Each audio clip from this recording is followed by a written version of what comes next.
오늘 말씀은 오병이의 기적이라는 이 말씀의 네 번째 말씀이 되겠습니다. 근데 이제 내가 이번에 성경을 읽어보니까요, 보리떡이라는 게 없어요. 네 군데를 다 찾아봐도 보리떡이 아니고 떡이네. 보리떡은 개역에서 보리떡이라고 했나 봐요. 어쨌든지 이제 이 오병이 기적의 네 번째 말씀인데,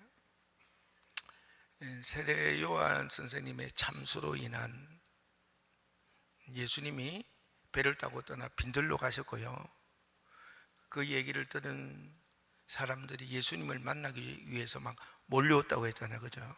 그 모습에 예수님을 불쌍히 여기사, 그러니까 예수님을 불쌍히 여길 때 역사가 일어나는 거예요. 좀 예수님을 불쌍히 좀 여러분이 여기도록 좀 하세요. 그래서 기적이 일어나고 막 귀신이 나가고 병이 낫고 문제가 해결되고 놀라운 역사가 일어나게 된 줄 여러분이 알기를 간절히 바랍니다.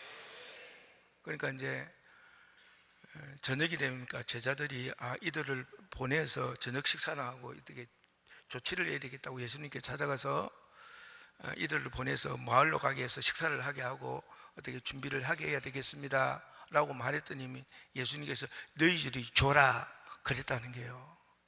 근데 우리가 가지고 있는 것은 떡 5개와, 괜히 이게 신경 쓰이네. 떡 5개와 물고기 2마리입니다 이렇게 이제 이야기하니까 사람들을 자리에 앉혀라 하고 잔디에 딱 앉게 하니까 이제 하늘 우러라 축사를 하시니요, 떡을 떼는데요 계속 떼세요.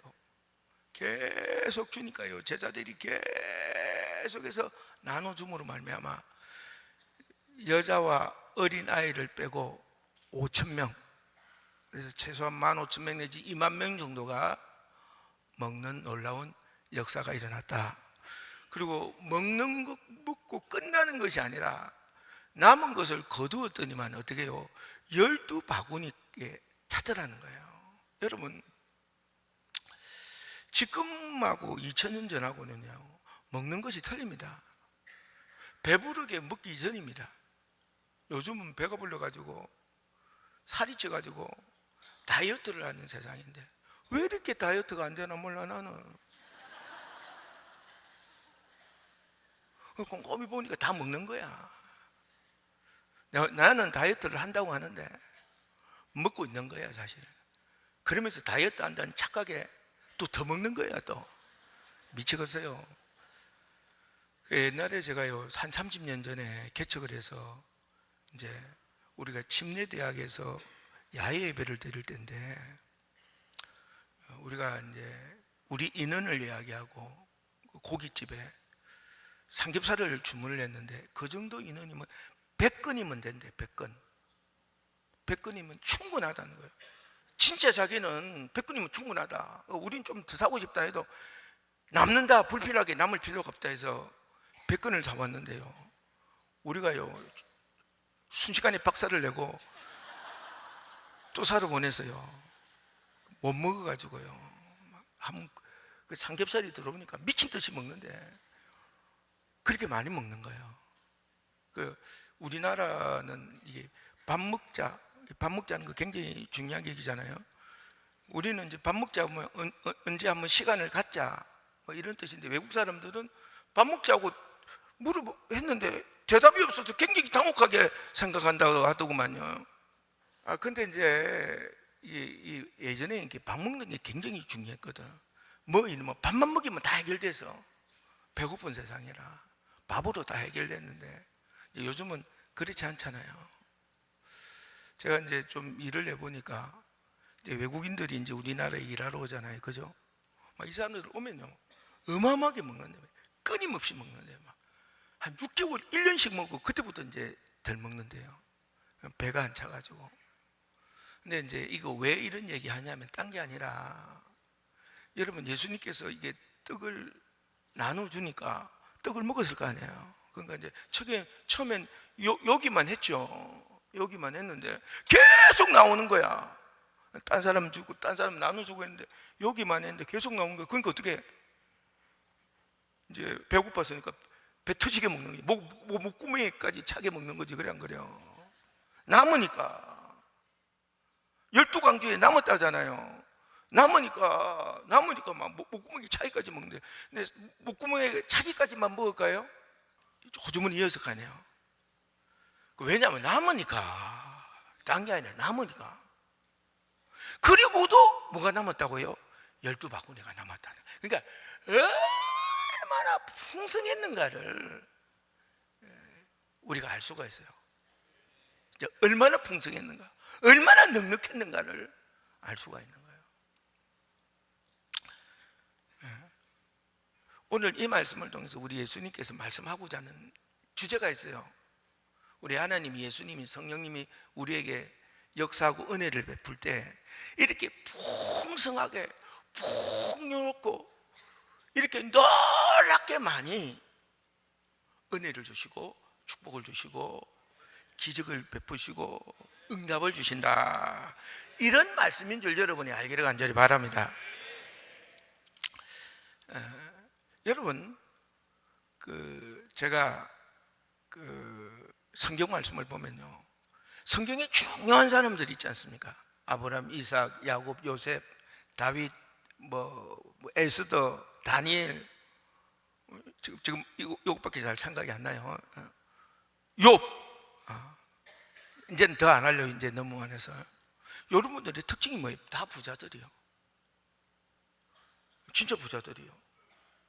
아브라함도 부자, 이삭도 부자, 야곱은 두 떼를 얻을 정도로 큰 부자. 요셉은 국무총리니까 얼마나 부자겠어요? 그래 안 그래요? 다니엘요, 총리를 3번 했어요. 부유했지요. 네. 에스더는 왕후니까 얼마나 부유했겠어요? 그래 안 그래요? 이게 하나님을 믿고 예수를 영접하고 그로 인하여 살 때는 이렇게 풍성하고 넉넉하고 이렇게 하나님의 큰 축복을 받게 되는 줄 여러분이 알기를 간절히 바랍니다. 근데 성경만 그러냐? 절대 그렇지 않습니다. 제가 이제 한번 여러분에게 한 10년 전인가 말씀을 드린 것 같아요. 제가 서울 영락교회 영락교회사를 이렇게 보니까 간증이 실려있는데, 그 간증에 뭐가 있냐면 이런 내용이 있어요.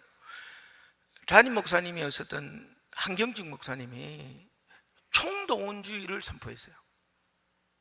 그리고 총동원주의를 선포하고 난 뒤에 장로는 몇 명을 인도하고, 권사는 몇 명을 인도하고, 집사는 몇 명을 전도하고, 성도는 몇 명, 이 숫자를 정해줘서, 정해주면 뭐야, 안 듣는데.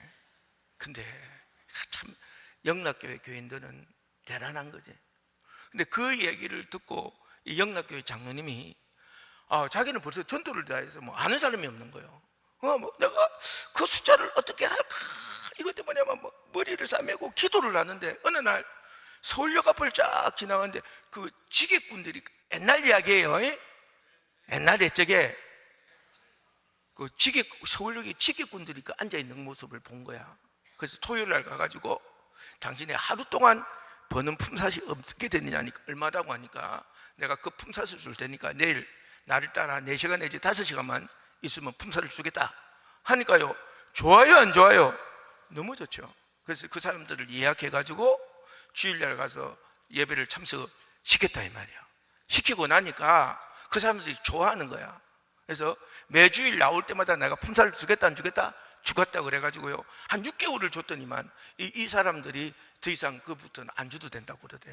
왜냐하면 난 진짜 예수님을 믿고 진짜로 나오는 거라, 그럼 받으면 안 된다, 그래서 안 줬다는 거예요. 근데 이 사람들이요, 이 지기꾼들이 은혜를 받아가지고요, 그 시대에 그 지기꾼들을 다 예수를 믿게 했대. 그래서요, 영락교회를 가보면요, 주일 예배를 들을 때 옆에 지게가 산처럼 쌓여 있었대. 이 지게가 산처럼 쌓여 있었대. 근데요, 이 지게를 지는 분들이 매일 오셔서 기도를 하셔야 되잖아요, 그죠?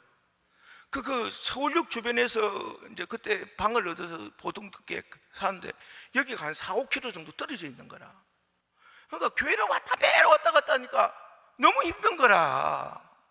그래서 그 명동인데 그 조금 떨어진 곳에 조금 좀 어려운 사람들이 사는 곳인데 그게 처음에 다 방을 들어와서 사는 거라. 왜냐하면 기도해야 되고 예배 드려야 되니까. 그래서 살다가 그 집을 사고 그랬는데요, 그 동네가 막 땅값이 얼마나 올라갔던지 다 부자가 돼버린 거예요.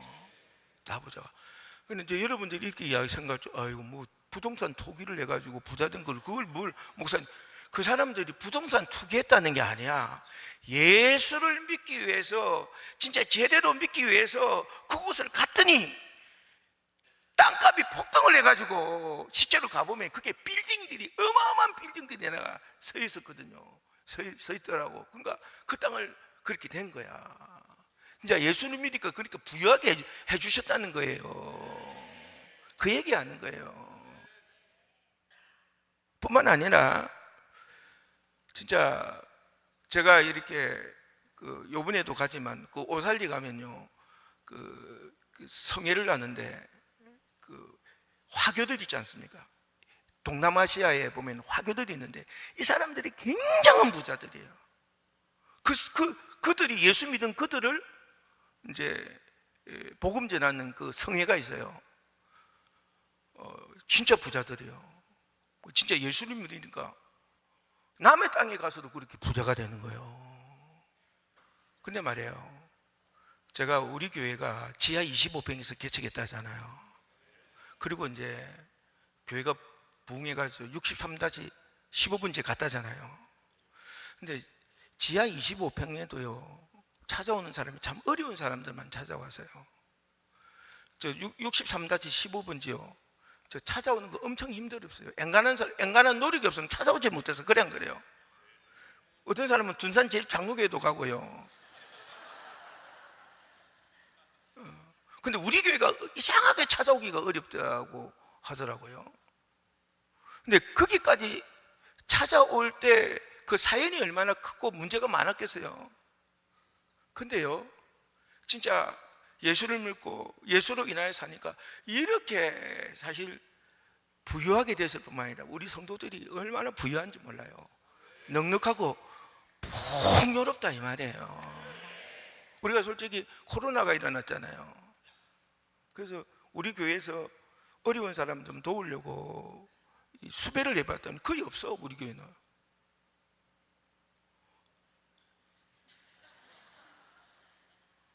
나는 물어보지도 않고 어쨌든 거의 없어. 그렇게 하나님이 우리 교인들을 축복해 주셨다 이 말이에요.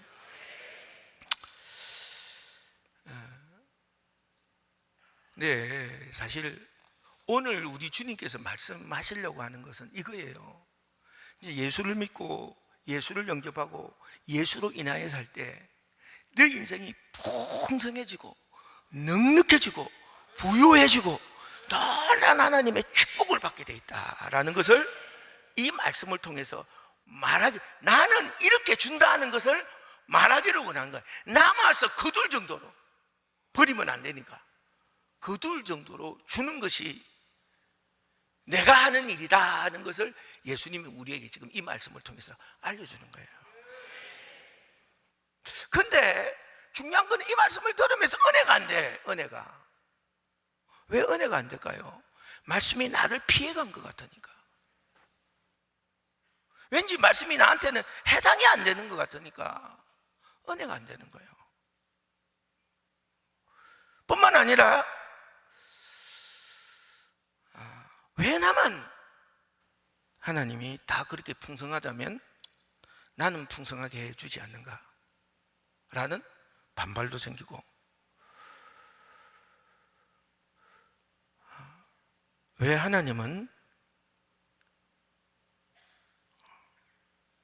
나는 풍성한가 하지 못한가 뿐만 아니라 왜 이렇게 나는 이렇게 풍성하게 해주지 않고 간당 오늘 한 달 간당 한 해 간당 나는 지금 간당 내 단어는 간당인데 무슨 너무 풍요 넉넉 풍성 왜 간당간당할까? 이런 의문이 들고 왜 그러느냐? 이 말씀을 요 간당간당한 하나님이 여러분을 축복하여 있어서 부유하고 넉넉하고 풍성하면 감사하고 그 하나님의 말씀에 사신 것에 기뻐하고 지금 하나님께 영광을 올려드리기를 간절히 바랍니다. 근데 간당 여러분에게 말씀을 드리고 싶은 것은 왜 간당하냐? 이사야 30장 18절을 한번 우리가 읽어보려고 그래요. 한번 읽어봅시다. 여러분이 한번 읽어봐야 또 은혜가 될 거 아니에요. 자, 한번 읽겠습니다. 시작. 그러나 여호와께서 기다리시나니 이는 너희에게 은혜를 베풀려 하심이요 일어나시리니 이는 너희를 긍휼히 여기려 하심이라. 계속. 대저 여호와는 정의의 하나님이시라. 그를 기다리는 자마다 복이 있는도다. 하나님께서 기다리세요. 은혜를 베풀길 기다리시고 긍휼을 베풀시기를 기다리시고 기다려서 반드시 복을 주신다 안 주신다? 주신다는 거예요. 근데 왜 이렇게 기다리시느냐? 나는 이것보다 더 좋은 내용을 발견할 수 없기 때문에 이 말씀을 드리는 거예요. 여러분, 도박 중독자가요, 이 도박을 끊는다는 것은 어마어마한 일입니다. 왜냐면요, 도박 중독자는 절대 자기만 망가지는 게 아니에요. 어떻게 합니까? 자기가 아는 모든 사람을 다 망가뜨립니다.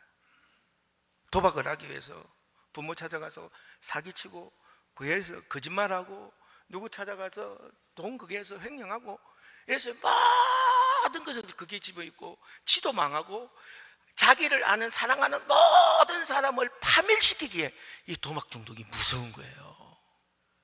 안 당해서 모르나 보네. 좀 꼭 당해야 되는 게요? 안 당한 것도 느끼겠지요. 그런가요? 근데 이 피해자를 지 혼자만 죽는 게 아니라 피해자를 양산하는 이 도박 중독이 고쳐졌다는 것은 얼마나 놀라운 일이고 주변 사람들에게 이게 행복한 가게 하는 일이냐 이 말이에요. 그래 안 그래요? 그래서 하나님이 너무 기쁘고 감사하고 감격하고 감동하고 좋아서 5억을 장하라, 너 대단하다, 5억을 줬어요. 그러면 어떻게 되겠어요? 그 축복받은 거 가지고 도박하지 않겠어요? 그러니까 하나님이 은혜를 베푸는데 그 은혜를 받고 잘못되는 일을 하나님이 주시겠느냐 이 말이에요. 그래서 하나님은 기다리시는 거예요. 주도 받을 만할 때까지 하나님이 믿어져야 준다 이 말이에요. 왜 간당 하나? 하나님이 안 믿어지는 거예요. 하나님이 안 믿어지는 거예요. 줘가지고 그냥 끝장날 것 같으시니까. 어? 그래서 그 간당간당해서 벗어나지 못하는 이유는 하나님은 사실 기다려서 축복을 주고 긍휼을 주시고 은혜를 주시기를 막 진짜 바라시는데 간당한 이유는 하나님이 나를 믿을 수가 없으니까, 내가 하나님 앞에 내가 신뢰가 안 되니까 그런 일이 내 인생에 계속해서 일어나는 거다 그 말이에요. 뿐만 아니라요, 성경 말씀에 보면 고린도후서 12장 8절부터 10절 말씀이 있습니다. 우리가 많이 읽어서 들어서 알고 있는 말씀이 한번 읽어봅시다. 시작. 이것이 내게서 떠나가기 위하여 내가 3번 주께 간구하였더니 나에게 이르시기를 내 은혜가 내게 족하도다. 이는 내 능력이 약한 데서 온전하여 짐이라 하신지라. 그러므로 도리어 크게 기뻐함으로 나의 여러 연약함에 대하여 자랑하리니 이는 그리스도의 능력이 내게 머물게 하려 함이라. 10절 시작. 그러므로 내가 그리스도를 위하여 약한 것들과 능욕과 궁핍과 박해와 공고를 기뻐하노니 이는 내가 약한 그때의 강함이라. 이게 뭐냐면 사도 바울 선생님에게 약점이 있었는데 단점이 있었는데 이게 간질이라는 병이 있다는 거 아니에요. 긴장을 하거나 충격을 받거나 스트레스를 받거나 이 순간을 이기지 못해서면 그 발작을 하는 이 간질이라는 질병이 있었다는 거예요. 그러니까요, 예수를 전하다가 순간 이 긴장을 하고요, 순간 스트레스를 받으면 자기도 모르게 진짜 하나님은 살아계시고 역사하시며 진짜 이렇게 풍요하게 역사하시되 모든 병을 다 고치신다고 했다가 그냥 그 앞에 발작을 하는 거예요. 그럼 듣던 사람들이 너나 예수님 잘 믿고 너나 하나님 잘 믿어서 네 병이나 고쳐라, 지금 우리에게 지금 이야기할 게 아니라 네부터 해결해야 되겠다, 이렇게 해서 전도가 상당히 어려웠다는 거예요. 그래서요, 사도 바울 선생님은 세계적으로 복음을 전해야 되는데 이 간질이라는 부분이 너무 큰 약점이라 강단에 설 때 말씀을 전할 때마다 막 불안하는 게요, 걱정이 되는 게요, 염려가 되는 거예요, 고통스러운 거예요. 그래서 이 병을 고치기 위해서 3번 하나님께 기도했다잖아요. 3번이라는 게 한 번 하나님 고쳐 이게 아니라 자기 인생을 걸고 3번씩이나 기도를 했는데 하나님께서 그게 내 은혜가 내게 족하다면서 안 고쳐주셨다는 거 아니에요. 왜? 네가 그렇게 네 질병을 위해서 막 네 인생을 걸고 3번씩 기도할 때 나는 너에게 필요한 모든 것을 은혜도 주시고 은사도 주시고 능력도 주시고 갈 길을 알려주셔서 지금의 네가 되게 그때 다 만들어줬다는 거예요. 근데 이거 싹 고쳐주시면 어떻게 한다고? 앞으로 할 일이 너무 많이 남아있는데 네가 그렇게 예전처럼 간질 고쳐달라고 하는 것처럼 기도를 안 할 거 아니냐 이 말이야. 그럼 나는 너에게 알려줄 수가 없고 너에게 더 능력을 줄 수가 없고 더 많은 것을 너를 통해서 해야 되는데 그게 안 되니까 나는 고쳐주신다 안 고쳐주신다? 안 고쳐주겠다 라고 3번째 말씀하셨다는 거거든요. 예. 이게요, 왜 우리가 늘 간당 하냐면요, 간절함이 없어질까 봐. 우리의 믿음이 성장을 해야 되는데 넉넉하고 풍성해지면요 기도를 안 해요. 그래 안 그래요? 안 매달려요. 간당 해야 해요. 오늘 하루를 넘기게 해주심에 감사하고 이번 달을 넘기게 해주심에 감사하고 또 이번 달을 넘기기 위해서 기도하고 매달리는 거예요. 그러니까 여러분의 믿음이 더 커져야 되는 거예요. 여러분이 더 기도하기를 원하시는 거예요. 여러분은 이렇게 기도하면 되지 않겠나 생각해도 아직은 부족한겨. 그래서 넉넉하고 풍성하지 못한 이유다 그 말이에요. 그뿐만 아니라 이 2가지에 해당되지 않는다면요, 사실은 하나님께서 여러분이 예수를 영접하고 예수로 인하여 살 때 풍성하게 해줘서 그거는 하나님의 진리이기 때문에 하나님은 이렇게 역사하시면, 예수님은 역사하시면 넉넉하고 풍성하게 역사하는 줄 믿으시기를 간절히 바랍니다. 그래서요, 사실 내 인생에 풍성해서 넉넉해서 그랬는데 넉넉하니까 넉넉하다고 해서 감사하고 고맙고 이 은혜를 어떻게 갚느냐, 하나님 은혜를 갖기 위해서 사는 게 아니라 넉넉하니까 풍성하니까 이제 좋다고 그냥 자기를 위해 먹는데 입는데 좋은 집 사는데 좋은 차 사는데 여기에 그냥 열중을 해서 사니까요, 도대체 하나님이 그렇게 풍성하게 줘봐야 무슨 의미가 있냐 말이야. 풍성하게 주는 것은 그 풍성하게 받은 것을 가지고 그 은혜를 퍼지게 해야 될 거 아니에요. 그 은혜가 널리 퍼지게 역할을 해야 될 거 아니에요 말이에요. 근데 저게는 들어가면 끝이야. 지만 위해서 살아. 그러니 하나님이 왜 풍성하게 줘야 돼? 왜 넉넉하게 줘야 돼? 줘봤더니만 오직 지만 위해 살고 지만 알고 지 좋은 것만 하고 진짜 주님을 위해 충성을 한다든가 주님을 위해 산다든가 주님을 위해 베푼다든가 주님의 사랑에 그 은혜를 드러나도록 한다든가 그게 전혀 없어요. 왜 줘야 돼 하나님은? 그래서 지금 여러분이 볼 때 그렇게 난 풍성하지 않는데 라고 느껴질 수밖에 없는 거예요. 하나님은 하나님의 자녀를 풍성하게 하십니다. 넉넉하게 합니다. 부유케 합니다. 축복을 주십니다. 그렇지 않은 이유는 여기에 해당된다는 걸 알고요. 부욕케 하는 자가 되기를 주님의 이름으로 간절히 바랍니다.